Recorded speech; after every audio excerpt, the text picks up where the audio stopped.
Hey everybody, welcome back to Movie Cranks. I'm Mike, and this here next to me is Larry, and we saw The Nightmare World of Us tonight. Written and directed by Jordan Peele, and starring pretty amazing characters. Lupita, I don't know her last name very well, so I'm not even going to say it. Winston Duke and Elizabeth Moss, Tim Heidecker, Shahida, Wright Joseph, Evan Alex. All incredible characters made up this very, very dark, I won't say depressing, but dark tale that he has spun together. He has really outdone himself with the horror genre and has come out with something that I was impressed by. I mean, it was a dark, evil tale of a family that, kind of like the everyday American family traveling together. That's how they start off this, going out on a trip.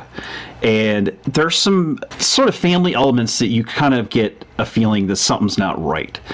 The mom is having a really hard time during this trip and feels at unease, and things are happening around them that they don't understand. And suddenly, these people sort of get involved. And as the trailer shows, this is a dark copy of the family. And it goes down the rabbit hole and out the other end of my ass, because this movie is crazy. I've been holding it back because this movie was incredible, crazy, insane. Yeah, you know, and some of the things, you know, I just like so much about it. I mean, you got the suspense. I think it's a pretty good time because I like Get Out. Yeah, Get Out was a great movie. I personally would still put Get Out slightly above this movie. Yeah, I see where you're going. Jordan Peele's coming out now. He's going to be the host for the new Twilight Zone. And I think it's pretty safe to say at this point, he is this generation's master of suspense. Well, and I was told that this was, I didn't see it, but this was episode 1 of the original Twilight Zone. Oh, really? Where other doppelgangers take over. And it's kind of like a Body Snatchers type movie. And there is extreme amounts of violence. So any ideas of taking your children to this, just put it away, because I can tell you this, no children are allowed at this movie. It will scar them forever. I mean, there's little kids getting set on fire. So let's just leave the kids at home, get a sitter. Okay, so that's all you need to know. You really get a good feel how Jordan is a big fan of the horror genre. I mean, he loves 80s and 90s horror movies. Oh, and he loves the tropes too, and he does them so well. Yeah. We were actually watching this video with him the other night where he's just sitting there and he's just saying what he loves about horror movies and the tropes he loves. Yep. Nightmare on Elm Street theme is just, it just gets me. It's so creepy. Ding, ding, ding, ding, ding, ding, ding, ding. It's like, oh, just perfect note choice progression. And he was just right on. I'm like, yeah, that's the one I love. Yep, that's the one I love. And he puts them in this movie, and he does them so well. It's kind of like, I almost felt a little bit of Strangers in there. Yeah, Strangers, Body Snatchers. Yeah. It had a lot of that in it. I mean, it was, and the violence was very gruesome, very surreal, very physical. It was scissors and knives and glass and Jesus, it was everything. And golf clubs, yes. It'll give you nightmares for a little bit. It will, because these people in here are just so creepy.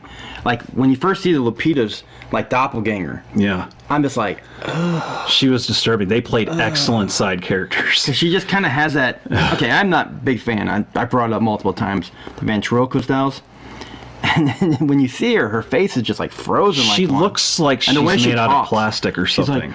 She's like, yeah. And I'm like, it's like they're learning how to speak for the first time in the human language. Exactly, because a lot of them kind of grunt. They sort of had their own language. They had to teach themselves a way to communicate with each other. Yeah. And Cabin in the Woods. There was some scenes like Cabin in the Woods. Some serious Cabin in the Woods in there, definitely. This movie has a bunch of parts that make up a whole, and he did this on purpose. It starts off with a very suspenseful build-up of the characters. It puts them all together, puts the family together with the friends, and puts that all in place. Then the next step... It's kind of like The Strangers. Yeah. The next step is to bring in the horror element, the unknown. When they get the neighbors come to visit, basically. Then you've got like a chase movie. Like, what's the one where the guy's walking after the girls? Oh, are you talking about It Follows? It Follows, yeah. Where it became like a chase movie where they were getting hunted by these people, these dark, demented people. And it was, that to me, the chase part where you didn't know where the hell they were and where they were going, and that was incredible. I know there's one part. I will say the movie, for me, kind of started slow. Had a little bit of a rough start. But when they kind of gave you the big reveal of kind of what was going on, what the movie was actually going to be about, that's when you were just like, oh my God. When she gets pulled into the other house. Oh, yeah. I was just like, oh, man. And then there's the daughter. I know you said you were kind of iffy on her. Yeah. I thought she was pretty good. I liked her kind of evolution because she went from like, just like the mom, too. Right. You have basically a strong female character, which isn't like Captain Marvel. They basically say, this is just a strong female character, and for sakes of being a strong female character. Let's get into the actors. You know, I felt a lot actually here of Sigourney Weaver. Yeah. In The Alien. I haven't seen a lot of movies with this lady, but she was absolutely incredible in this. She's been in a lot of good movies. 12 Years a Slave, she won an award for. You feel so connected to her because she's so real in this movie, and she's so, her emotions and the way she panics and the way she feels comes out so well because she owns this character. Oh yeah. I mean, she plays both sides perfectly. I mean, you gotta figure they're playing two characters. Sides. That takes a lot of skill. I think also Winston Duke was really good. I mean, he's kind of like the comic relief here. Yeah. And he made me laugh. He made me laugh so many times. And, I mean, there's like little parts with Home Alone. Yeah, he was like the chummy, happy dad character that kind of offsets the other people because the rest of them were kind of melodramatic and somber throughout. Yeah, and he brings the light. He just shows he's a perfect pick for this movie. Yeah, I think the whole cast really was. Yeah. The kids, Evan and Shahadi, both kids really started off, I thought, a little slow, but man, they did excellent. Yeah, the whole movie just picks up as it goes. It's not a weird paced movie. This has very good pacing. It's how long was the movie? About 2 hours on the dot almost. And it felt like it just went like this the whole movie. You're so tense in this movie. It's not like watching Shazam or something else. You're so tense because you have no idea what the hell's happening. You don't know what to expect because the whole world's been turned upside down and everything's been just shaken. And there's something I really definitely want to talk about this movie. Something that I thought was like one of its best points, and that's the music. It literally takes, I mean, you're going to have it ringing in your head for weeks.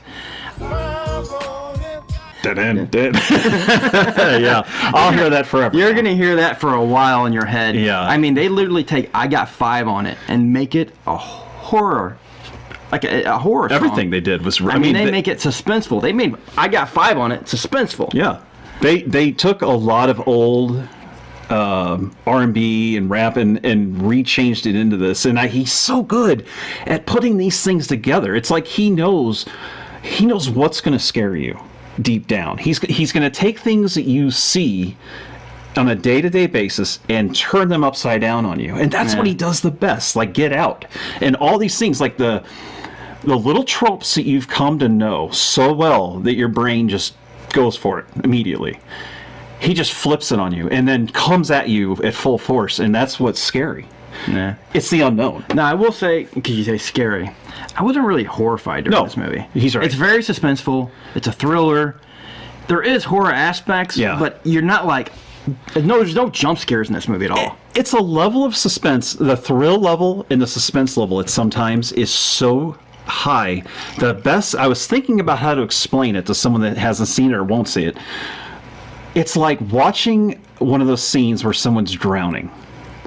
It's like 45 minutes to an hour of that, to where you are just on the edge of your seat going, and you could feel your heart rate, and I could feel my skin crawling a few times, and I love that experience. Anytime I go to a horror movie or anything like this, where I get that feeling of shock, is great. I mean, I will give it high marks for that alone. And I feel like we need to talk about one other thing too in here, and that's kind of like how it ends without spoiling it. Yeah. There is something that happens at the end. Some people may go, I don't quite get it. The third act is going to take someone that's real dedicated. A dedicated horror person that can see the creative direction he went with the ending will be satisfied. Yeah. Not great. I wasn't even great. I actually liked it. I mean, I did. way he flipped but it. It wasn't great. You know, and after he said it, I did go, you know what? I did kind of You saw that coming, didn't I you? did kind of see it coming a little bit, but the way it's done, it's just done so well. I want to say what happened so bad. So all in all, I think Us is another highly recommended movie. Definitely go see this. You don't need to see any of his other works to enjoy it. Just go straight in, leave your mind open. The ending and everything else will come to you, and you just have to, I guess it's going to be hit or miss. What would you score it? I would score this as a solid B. All right. For me, I think Jordan Peele does it. He finally kind of solidifies himself as the master of suspense. He is now, to me, the Quentin Tarantino of the horror genre. Good point. And I think when his name is on the film from now on, it's going to put people in the seats. And I was actually surprised because I wanted to go see it Thursday. And there was actually shows that were sold out. Yeah, that's and hard to do. a lot of times you don't get that in the That's horror hard to genre. do. No. And he does it.